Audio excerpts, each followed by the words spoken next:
నమస్తే, welcome to our channel. ఇంతవరకు చిన్న చేపలే చూసాం, ఇసుక తోలిన వాళ్ళని చూసాం, గ్రావెల్ తోలిన వాళ్ళని చూసాం, కంకర అక్రమ రవాణా చూసాము. వాళ్ళంతా 100 కోట్ల రూపాయల స్కామ్ చేసిన వాళ్ళే.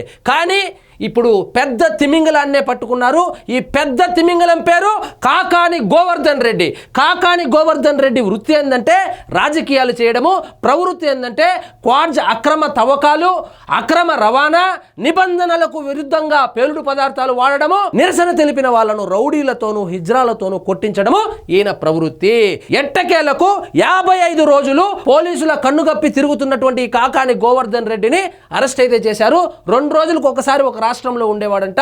ఎట్టకేలకు ఫోన్ ట్యాపింగ్ లో దొరికిపోయి ఆ లొకేషన్ పట్టుకొని అయితే ఆయన్ని అరెస్ట్ చేయడం జరిగింది. ఇక్కడ చూడండి, మాజీ మంత్రి కాకాని అరెస్ట్, క్వార్జ్ అక్రమ తవ్వకాల కేసులో అదుపులోకి, పేలుడు పదార్థాలు వినియోగించారని, గిరిజనులను బెదిరించారని అభియోగాలు.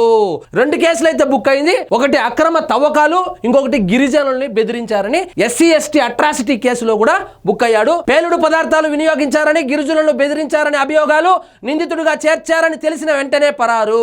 ఇవన్నీ నేను చేయలేదు, రాజకీయ కుట్రలో కోణంగానే చంద్రబాబు నాయుడు నన్ను అరెస్ట్ చేయించినాడని చెప్తాడు కదా.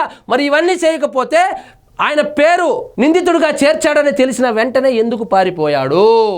ఎందుకంటే అవన్నీ ఆయన చేశాడు కాబట్టి, ఆయనకు తెలుసు కాబట్టి. 55 రోజులుగా అజ్ఞాతంలో ఉన్న వైకాపా నేత 2 రోజులకు మకాం మారుస్తూ దాగుడు మూతలు బెంగళూరు సమీపంలో ఓ రిసార్టులో సేద తీరుతా ఉంటే పోలీసులు అయితే పట్టుకొచ్చారు.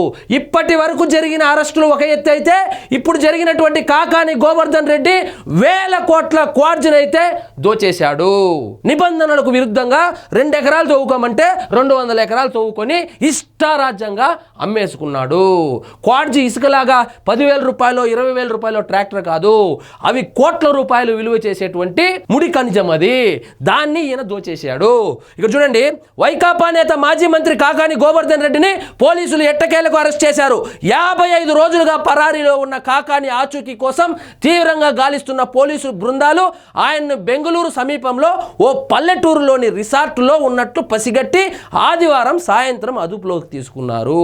మంచిగా మందేసి చిందేస్తా ఉంటే రిసార్ట్లో వెళ్ళి పోలీసులు అయితే పట్టుకొని వచ్చారు.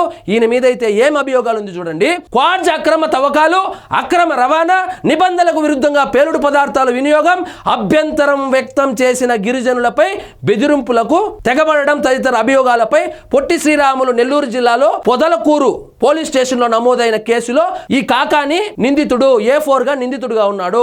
బెంగళూరు సమీపంలో అదుపులోకి తీసుకున్న తర్వాత అక్కడి నుంచి ఆయన్ను నెల్లూరుకి తీసుకొచ్చారు.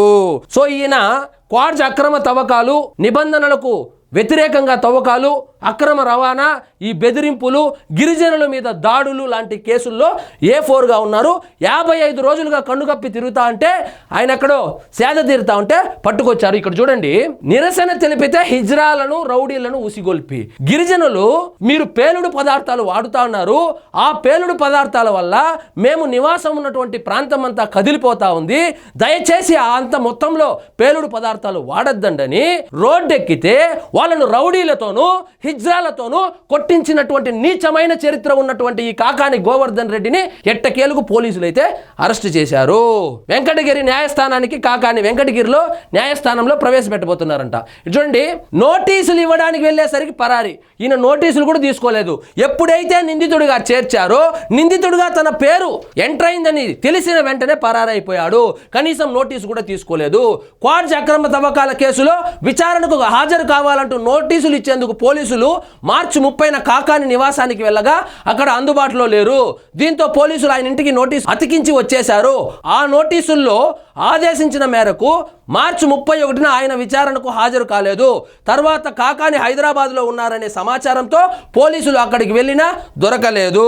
సో ఈయన 2 రోజులకు ఒక రాష్ట్రము, 2 రోజులకు ఒక ఊరు మారుతూ హ్యాపీగా రిసార్ట్లలో ఎంజాయ్ చేసుకుంటూ, ఎందుకంటే క్వార్జ్లో 1000 కోట్ల రూపాయలు దోచేశాడు.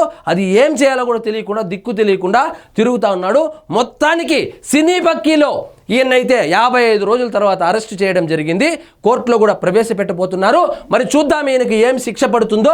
ఈయన చేసింది ఏంటంటే, అమాయకులైన గిరిజనులు మీరు అధిక మొత్తంలో పేలుడు పదార్థాలు వాడుతూ ఉన్నారని నిరసనలు తెలిపితే వాళ్ళ మీద రౌడీలను హిజ్రాలను ఉసిగొల్పి వాళ్లకు డబ్బులు ఇచ్చి గిరిజనులను కొట్టించినటువంటి నీచమైన చరిత్ర ఉన్న నాయకుడు ఎవరైనా ఆంధ్రప్రదేశ్లో ఉన్నారంటే అది కాకాని గోవర్ధన్ రెడ్డి.